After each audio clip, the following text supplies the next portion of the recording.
Welcome back, everybody. Time to grab your board and head out into the sea of ideas, see if you can catch a wave as it's curling, which is going to be a little hard to do in Seattle these days because I understand it's a little snowy up there. You've actually had snow in Seattle. Almost every year we get snow in Seattle, but usually it's an inch or two. And so it's not that bad. We don't get a whole lot. Like if you're in Denver, if you're in St. Louis, if you're in Boston, like you're used to getting a lot of snow. And so you have equipment to get rid of snow. Yeah, right. Here in Seattle, like they don't get we have one snowplow that I'm pretty sure we share with Portland. And I think last week it was in Portland because, well, it may not have helped. We've had in the last week, I kid you not, some of us have had over a foot of snow. Oh, my goodness. And I know, and the main roads are pretty much, plowed through. But if you're on a side street, you have like still 6 to 7 inches of snow that is now melting and slushing and freezing overnight. And it's not going anywhere until it just all melts. Well, I feel bad because it's raining again here in Paradise. It's raining in sunny Southern California. So, we're already suicidal. But then I think could be worse, could be snowing. Well, last week we talked a little bit about your beach drizzle, and so I'm sorry that it's the beach drizzling again. Yes, it is. I think our guest today is probably shaking his head, calling in from, well, he may be on the road as he often is, but either that or calling in from Columbus, Ohio, where I'm sure there is no beach drizzle to be found at this time of the year.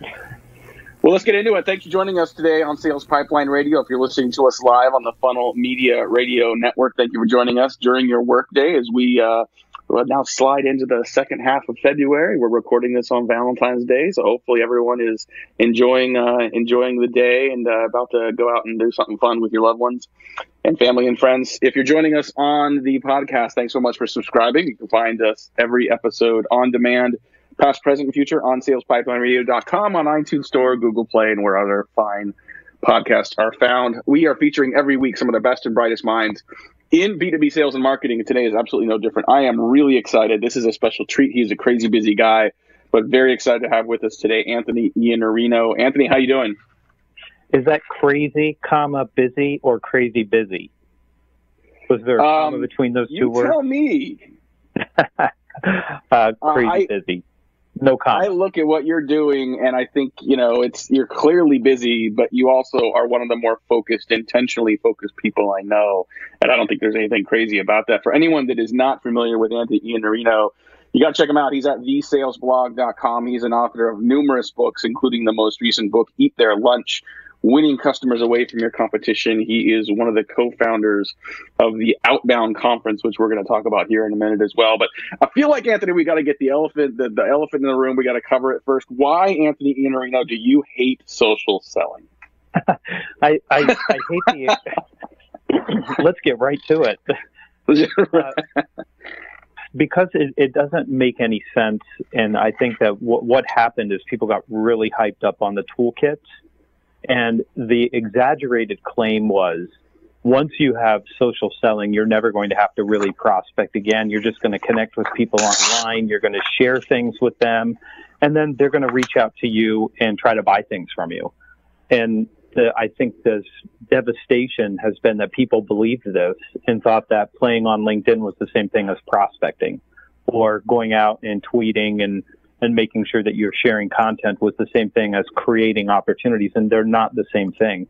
And I probably, the most aggressive stance I've taken against it is about one thing, and it's simply the idea that you should never pick up the phone and cold calling is dead, and any kind of outreach that you do makes you a smarmy, self-oriented, manipulative, old school, Glengarry Glen Ross type salesperson. And none of those things are true. So I pushed back hard for a little while, but Matt, I don't know if you know this or not, but social selling is dead, and I would challenge you to go find anybody that's really talking about it, even on LinkedIn anymore. It all went away and was replaced by account-based marketing, and now what is being called the digital transformation of sales, which so far nobody can explain to me. Yeah, it's got to be something every year. We need a new hashtag for the new year. And so we've gone from social selling to account-based marketing to AI, robots taking over, to digital transformation. 15 years ago, it was like there weren't hashtags yet, but it would have been hashtag banner ads that they were going to replace all other forms of marketing forever. And I think, one thing we continue to find, and one of the things I really love about your approach is you are open and really embracing of a lot of new ideas, new approaches, but you are also very rooted in the fundamentals of selling. We're talking today on Sales Pipeline Radio with Anthony Iannarino. He is the author of numerous books, including this is literally what's called, and I highly recommend you read it, The Only Sales Guide You'll Ever Need and The Lost Art of Closing. I think, I appreciate you taking the first question in jest, because I know you're also, you're highly active, like a lot of people are on social media, but don't necessarily believe that it is a closing tool. Go ahead. I'm a content marketer. There's no doubt about it. Well, and I think that's the point, right? Is that it's not about the social, it's not about the media, it's about the content and the ideas behind it. It's the conversations behind it. It's you connecting with another person with something of value that compels them to want to have a conversation with you. And that's not about the channel. It's not, it's really about how much value you bring to the table. And that, from what I've seen from you, that is a constant in your message is thinking about, even if you're going outbound, even if you're cold calling, like doing that with value, leading with value and leaving with value. Talk a little bit about sort of your approach to sort of the value-based selling that you talk about in your books. Yeah, so the most recent book, Eat Their Lunch, there's actually a framework that I developed about content marketing to help salespeople understand how they could think about using content, but not in the way of just being on LinkedIn or tweeting and that kind of thing, but mostly about how do you start teaching your client that there's another way for them to view their business? How do you swap out the lens that they're used to looking at their business through and start looking through a different lens? And you shape that lens when you start giving them these ideas. Okay, did you know that this was going on in the world? And there's something I just call super trends. So today in America, 11,000 baby boomers will retire, and that'll happen every day this year. That's 4.3 million people who are now leaving the workforce and retiring that have to be replaced. And we create about 200,000 jobs a month, and we're losing 358,000 people from the workforce a month. So how does this work out over time?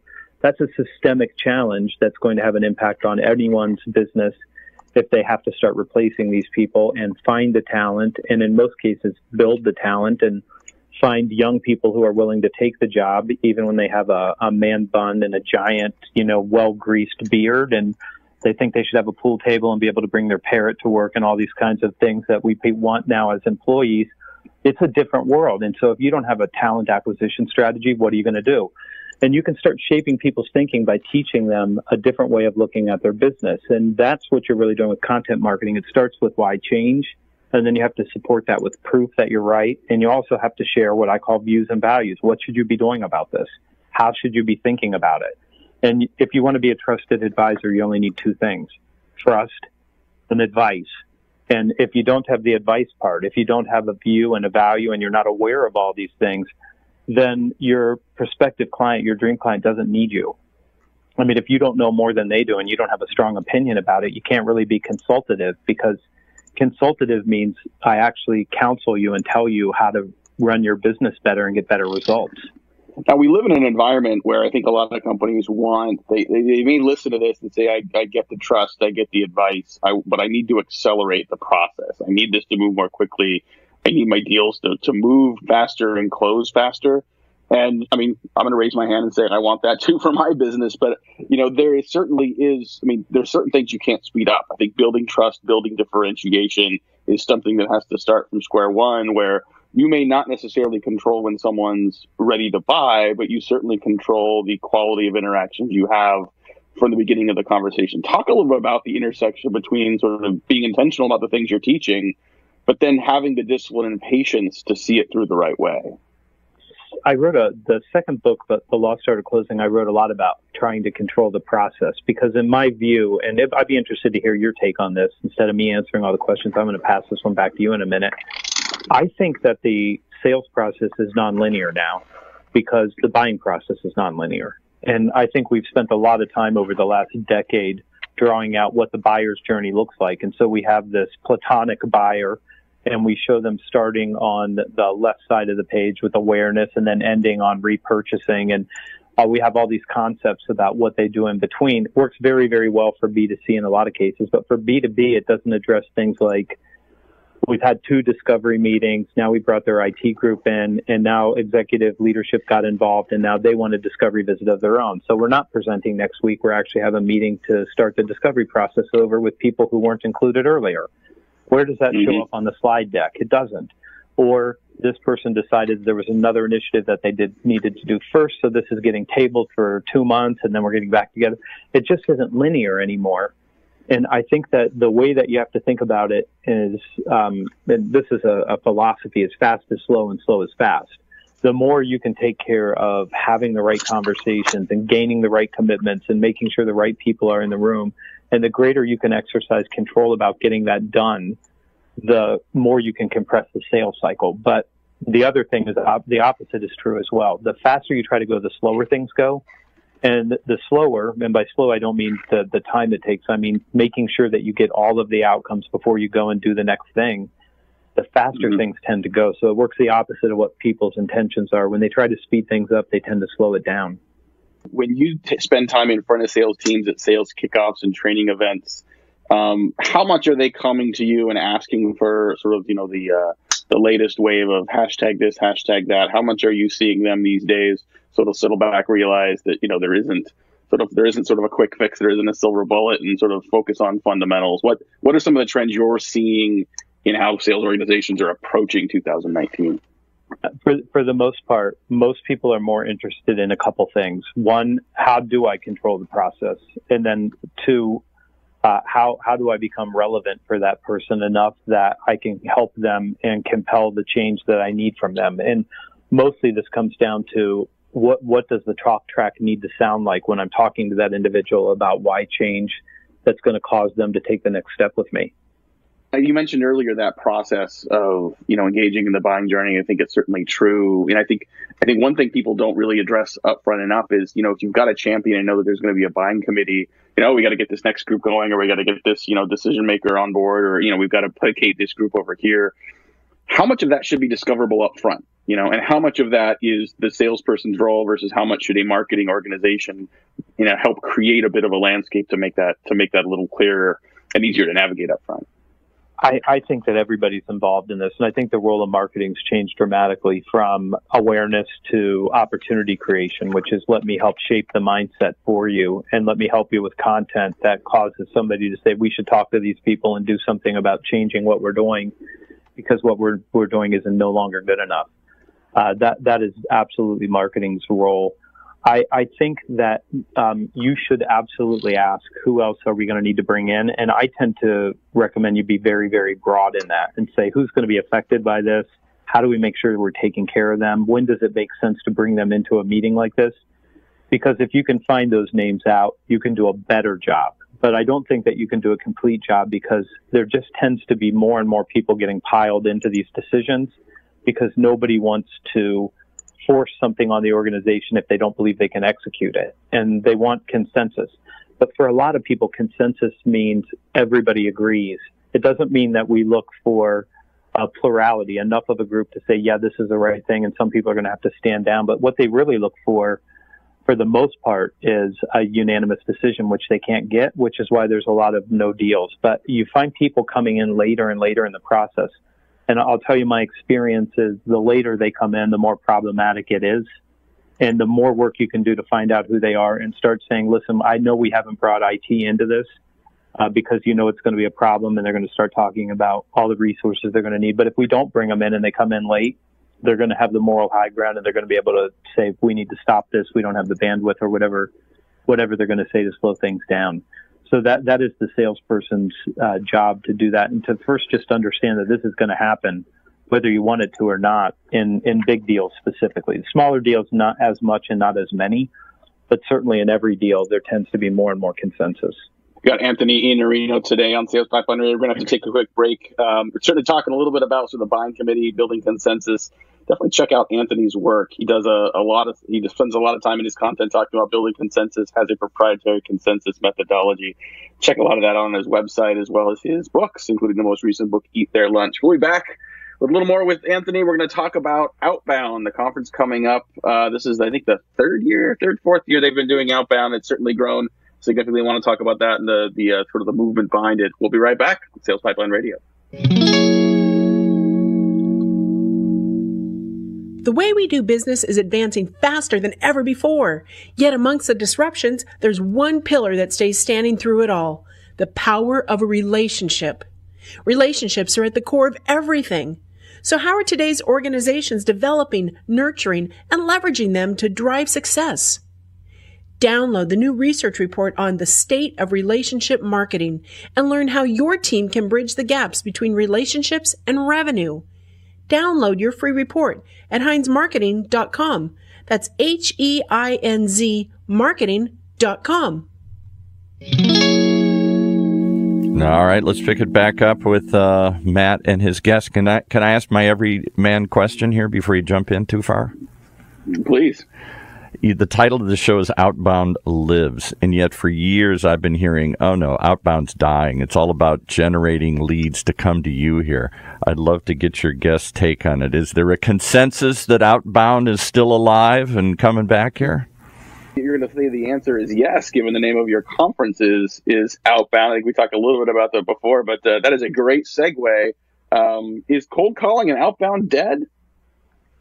Cold calling and outbound is alive and well, and it never really went away. I mean, there were still many of us that were still coaching, teaching, training, using it in our business, and that's not going to go away for a long time into the future. You're going to need cold outreach, but none of us are anti-inbound. I mean, the difference between, I think, the cold call is dead, outbound is dead. That's the straw man that social sellers or people who talk about social selling, that's the straw man they set up to have something to rail against. Don't you hate the cold call? Everybody hates the cold call. And mostly the group that said that are charlatans and people who got washed out in sales and tried to find an easier way to do something. And that easy thing for some of them was just to start talking about how social selling was the new wave in teaching and training that. But the truth of the matter is inbound's important. It's critically important. And it would be a mistake not to say, I'm going to use all of the channels to reach out to my prospective customers or dream clients. All-bound is better than inbound and outbound. You want all of them. But the idea of passively waiting for deals to come to you and passively waiting for what somebody told me last week was a sales qualified lead. And I asked what that meant, and they meant ready to buy. And I said, if they're ready to buy, why do they need a salesperson? Why can't they just fill out an order form and buy what they want? And you take clients where you find them. And sometimes they're not prepared to change, and sometimes they don't know they need to change. And sometimes they're just so bogged down in the status quo, they need somebody to come in and start sharing ideas with them. And outbound gives you the ability to say, I can reach out and start talking to the people that I want to do business with and that I can create value for, rather than sitting back and passively waiting. And I've never known waiting to be a great strategy for producing any particular result that you want in life, and certainly not in sales. Well, and you feel so strongly about this. You and some of your friends have literally created a conference around it. Talk a little bit about the origin of the Outbound Conference and where it's gone, and talk a little bit about what you guys have planned here in a couple months. I was sitting in a sales conference, and I realized that many people will never get to go to a $4 million sales kickoff like the one I was speaking at. And I thought that's a shame that other people don't get this experience to hear, big name speakers and get this kind of content and this kind of experience. And while I was sitting there, two things happened. I recognized that idea, and then I saw the Inbound Conference keep popping up in my Facebook feed. And I thought, you know what, if there's an inbound there, why wasn't there an outbound? Why couldn't somebody do a conference just about outbound? And I bought outboundconference.com and about 25 derivatives of that name on my domain supplier. And I immediately left that meeting and called Jeb and said, I've got a good idea. We should do an outbound conference. And he said, that is the single best idea you've ever had in your entire life. I think that's an exaggeration, but he still commits to that being the very best idea I've ever had. And we called Mike Weinberg and Mark Hunter, and we put the first one together a couple years ago. And the first one we had about 12 weeks to put together, and we had 400 people show up. And we recognized that there was an appetite for people to come in to learn about prospecting, building your pipeline, and being productive with your time. The second year, last year, we had just over 600 people. We just exceeded what we had seats for and had to bring in extra chairs, because we did a little bit better than even we thought we would do, because people showed up very late to buy tickets. And this year there'll be 1,000 people in the World Congress Center, Georgia Ballroom. And we've extended it from a 2-day event to now a 3-day event. So there'll be 2 days of main stage with people like Jeffrey Gitomer and Bob Berg and Andrea Waltz and Colleen Francis and Victor Antonio that we've added to the bill. And the third day, there will be a who's who of sales development: Larry Levine, Jen Gluckow, Gene McNaughton, there's, I think, 16 people presenting workshops on the final day. And the tickets are on sale now, and they're doing really, really well. So we're going to have another big conference this year. April 23rd through 26th, 2019. As Anthony said, the Georgia World Congress Center in Atlanta. You can check out more at outboundconference.com. I think there are an awful lot of sales reps and sales managers who, don't have access to those big sales kickoffs. We see sort of people posting pictures from wild, extravagant places with great speakers. And I think it's awesome you guys bring that together. One thing I've noticed in your conferences and others that are tied and seem to be some of the most popular and well attended, they don't just include people sharing process and methodology. You do have people that are inspirational, that are motivational, that get into sort of the psychology and psyche of selling. Why is that? I mean, if I'm right in seeing that, why is that something that has been a priority for you on the agenda? We decided that we were going to have a couple single rules about, the way that we run a conference. And the number one rule is this is a content-driven conference. It's not a sponsor-driven conference. And in a sponsor-driven conference, there tends to be a lot of people pitching from the stage. There tends to be a lot of technology and process things that people are showing because they want you to come to a booth and buy things. And we have sponsors, and we definitely want you to go to the booth and see, outreach and Zoom info and the people that are going to be there. But they don't get to have the microphone, and you're not going to listen to a pitch. And what has always bothered me is people that have to pay to go to a conference to be pitched. I mean, if you're just going to pitch them, you don't make them pay to pitch them, just pitch them. That seems more fair to me than making them pay to show up and come into a room. So it is a content-driven conference. No one's allowed to pitch from the stage. Sponsors don't get the microphone. We're there to deliver the content that helps people improve their lives and improve their sales results. And that's our single outcome for everything that we do here. And when that happens, I think that's why people keep coming back. So we'll have probably 30% of the people that were at Outbound last year come back this year, specifically because the promise is there. You're going to get content that is what we call practical, tactical, and actionable. You're going to be able to leave and do things that you can't do right now. Last question for our guests as we wrap up here on Sales Pipeline Radio. Anthony Iannarino, make sure you check out the Outbound Conference at outboundconference.com. His new book, Eat Their Lunch, Winning Customers Away from Your Competition. And speaking of books, I know that you are a voracious reader of a wide variety of topics. Who are a few people that you have been particularly inspired by in your career? They could be professors, managers, alive or dead. Who are some people that you'd like to recognize that you might recommend other people check out as well? That's a big, giant list for me, but I'll start with for character development and success and productivity, Stephen Covey's work is still the masterwork in that category. After that, I have to say, from a sales perspective, still nobody tops Neil Rackham in my mind. Neil Rackham is still the very best. If you want to start getting out into other concepts where it's not going to be quite as conventional as those, Howard Bloom, who wrote a book called The Lucifer Principle, a scientific expedition into the forces of history. If you want to really understand what the word meme in memetics is and how ideas spread from person to person and infect us, Howard Bloom is the very best. And then I study a philosopher here in the United States named Ken Wilber, and Ken Wilber's got about the most clear lens of understanding human behavior as anyone that I've ever found. And because in sales, what we're doing is we're working with humans, it's a really good idea to get a deep understanding of how we operate. Last question, and I promise this is the last question before I make my producer sweat and is going to cue the orchestra. It strikes me that the number of books you read and the level, the amount you travel, how busy you are, how many things you're working on. I think a lot of people can make the excuse, well, I just don't have time to read. I wish I had more time to read. You could say the same thing, and yet you still get a lot of books read. What are some of your quick secrets to just getting more time to read? I try to block an hour a day for reading, and the way that you can get the reading done with no extra time, if you like a Kindle, You can have Kindle with WhisperSync with the Audible. And if you buy the two things together, you buy the Kindle book and the Audible at the same time, they're synced together. So when you stop reading, you can just turn your phone on while you're running, while you're on the treadmill, while you're in the shower, while you're doing something else.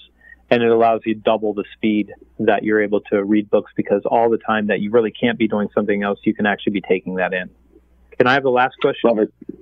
Of course. When are you coming on the in the Arena podcast?